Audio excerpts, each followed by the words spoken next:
Hello everyone, this is Professor Mihir Shah once again with another video. In this video, we are going to be learning about the difference between FERA and FEMA, where FERA stands for Foreign Exchange Regulation Act and FEMA stands for Foreign Exchange Management Act. So let us see what is the difference between FERA and FEMA. But before starting that particular topic, we'll first try building up a scenario about why did these two terms came about and what they are.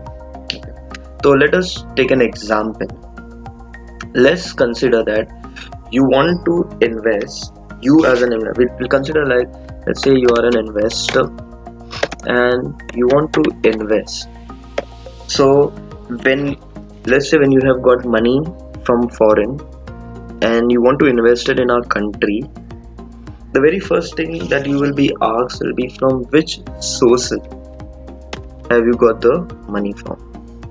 Okay, and who will be asking this will be the regulatory body. Let's say the regulatory body that governs all of foreign exchanges is SEBI. It will ask you the sources from where you have got this money to invest.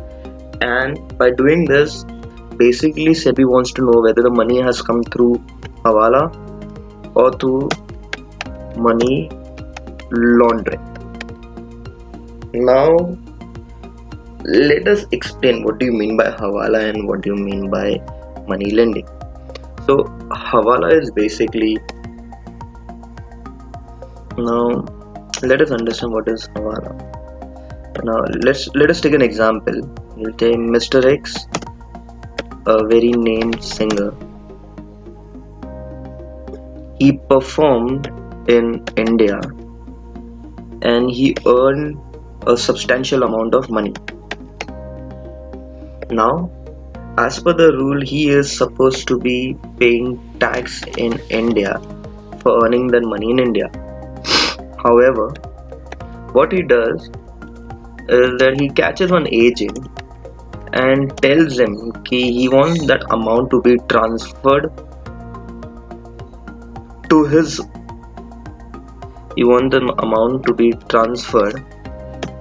country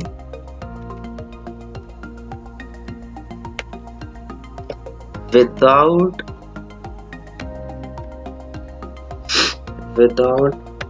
informing any legal authority. And why does he do this? In order to save tax. So as I wrote, as per this example, let's say we had taken Mr. X, a singer who's not residing in India.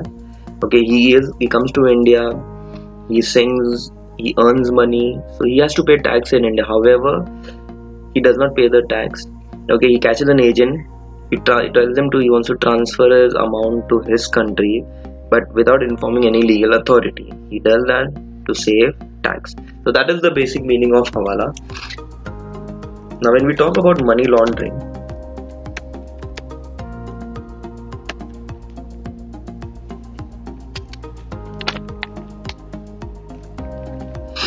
it's actually turning black money into white. A simple meaning is turning black money into white. So if you take an example, let's say Mr. X from India, okay, he had a lot of black money.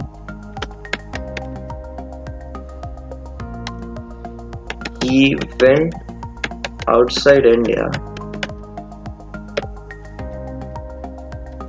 got an agent and told him to invest in India the amount he gave him, thereby making black money into white.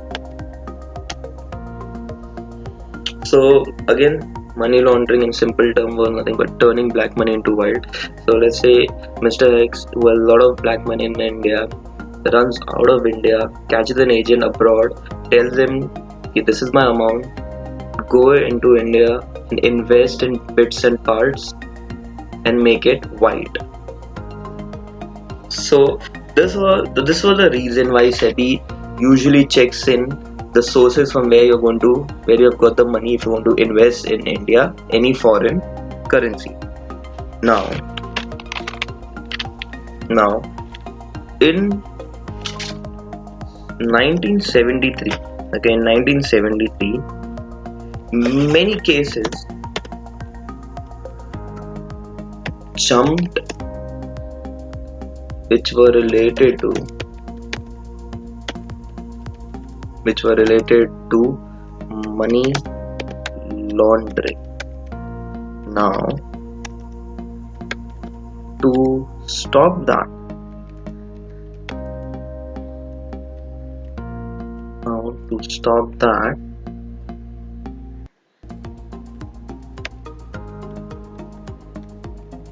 FERA was introduced.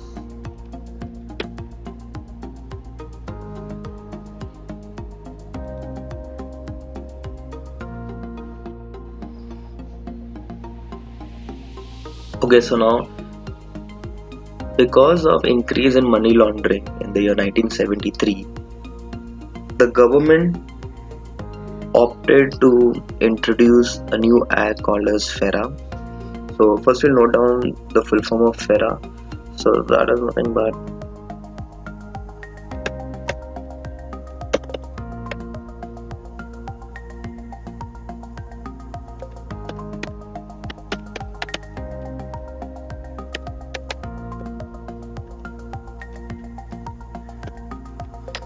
FERA stands for Foreign Exchange Regulation Act. It was passed in the year 1974, but it was regulated from 1st Jan 1994. Now, one may ask, what was the main purpose of getting this act? So, we'll note down as the prime objective of bringing FERA into existence was preserving the foreign exchange. That is,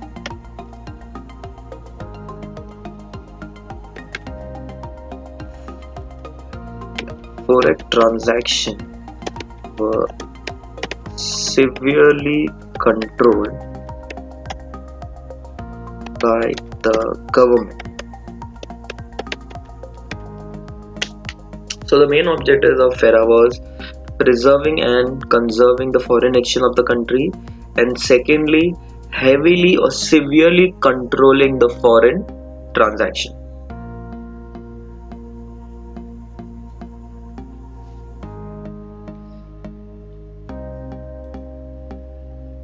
Now, the provisions of FERA resulted in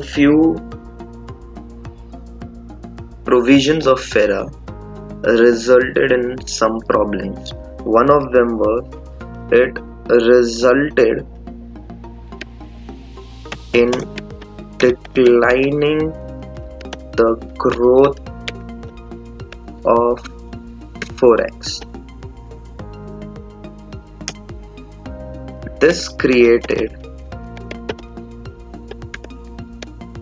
downward forex growth.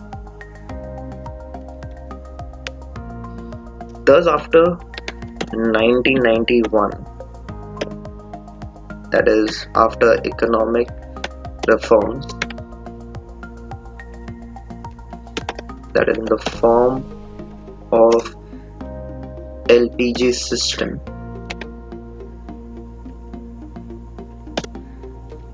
there was a need to bring a liberal law.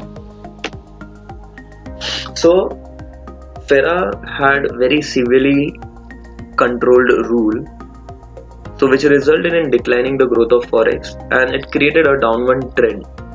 So that's why after 1991, under economic reform, when LPG system arrived, there really came a problem whereby they needed to find another way, and or there was a need to bring much more liberal law.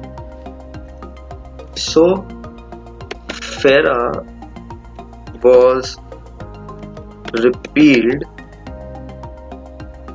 and FEMA came into existence.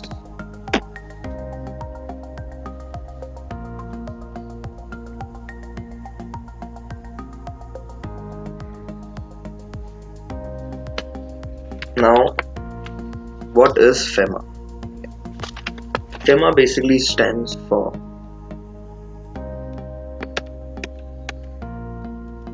Foreign Exchange Management Act. Again, this was passed in the year 1999 and came into regulation. So it was regulated on 1st June 2000. Now, the prime objectives were completely different from that of FERA. FERA was much more controlled and much more severe. However, in order to make a liberal law, the objectives of FEMA were quite different. Number one objective of FEMA was to promote growth in forex and maintain healthy forex reserve. Second, to facilitate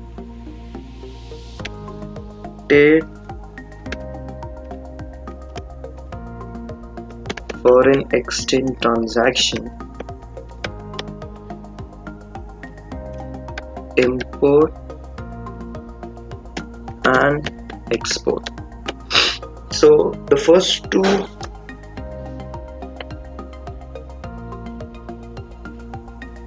the two main objectives, the two prime objectives of FEMA was number one, to promote growth in forex and maintain healthy forex reserve, and along with that to facilitate foreign exchange transactions, imports and export. So it did not only took care of forex but also facilitated foreign exchange.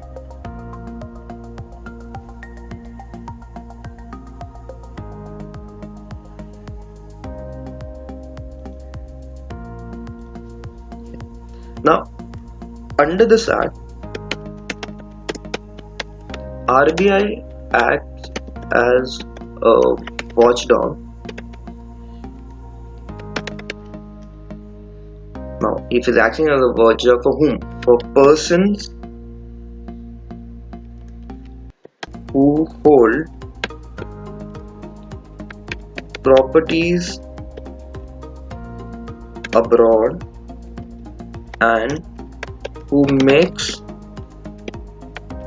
payment to foreign countries. So this is a very important, one of the important objectives. Okay, under this act, RBI act as a watchdog for the person who hold property abroad and who makes payment to foreign countries. And lastly, the last objective of FEMA was to empower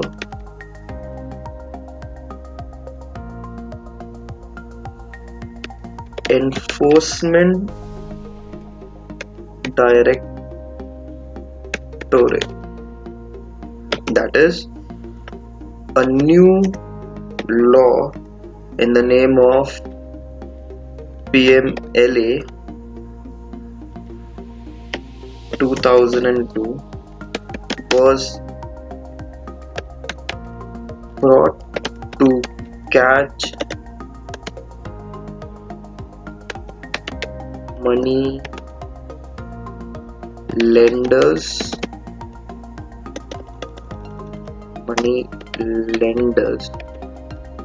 and prevent money laundering.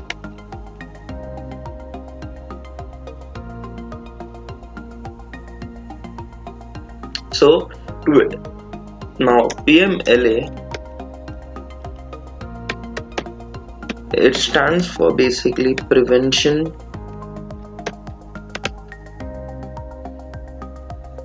of Money Laundering Act.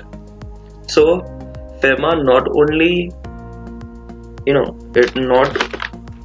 FEMA not only promote the growth of forex but also facilitate foreign exchange transaction and thereby also prevents money laundering.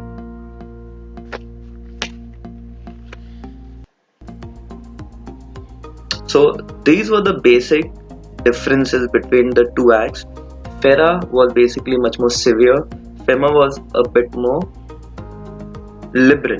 To understand this much better, we will bring about a distinguish between FERA and FEMA.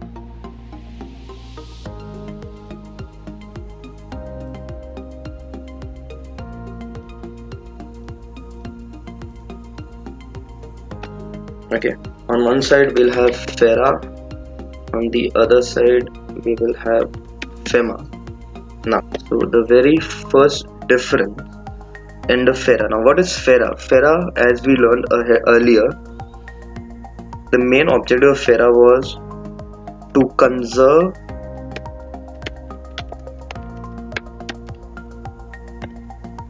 the foreign exchange reserve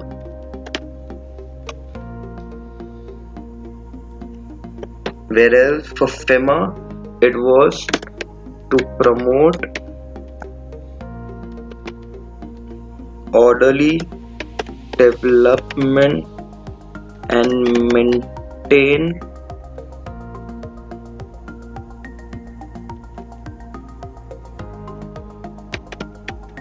maintenance of foreign exchange market. So one was to conserve, the other one was believing to maintain. Second, FERA, the other objective of FERA was to control foreign exchange transactions, whereas for FEMA it was all about to manage foreign exchange transaction.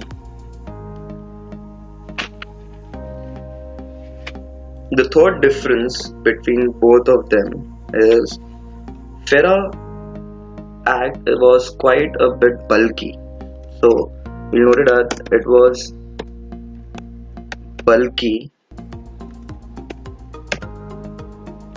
that is, it was made up of 81 sections, whereas FEMA was a bit shorter. Okay, it was there, so we can edit it.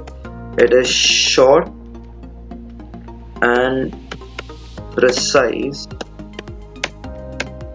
that is, it has only 49 sections. The next difference was that FERA made government official more powerful. It made government official more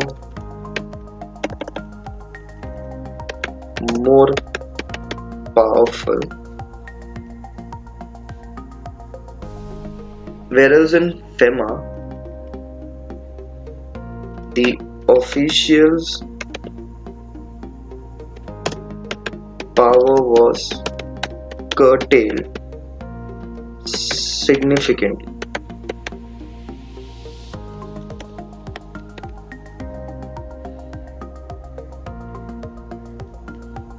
The next difference for breaching of this particular law was a criminal offense. So if you were caught under FERA, you were imprisoned. However, in FEMA, breaching of this particular law was a civil offense.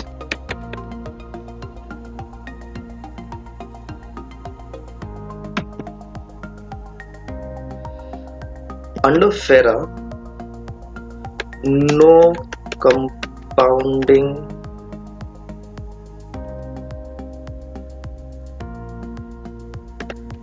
could be there, whereas in FEMA, compounding was allowed. Now, the term compounding stands for payment of money. So in FERA, if you were caught, you were charged with criminal offense, you couldn't get away by paying a penalty. So in FERA, there was compulsory imprisonment. However, in FEMA, compounding was allowed. So if you don't want to be imprisoned, you could pay a penalty and get out of your issues. The next difference was when FERA and FEMA came, the term which was basically considered was your residential status. Who will be charged with FERA and FEMA? So how will your residential status be decided? So under FERA, only citizenship was the criteria. Okay.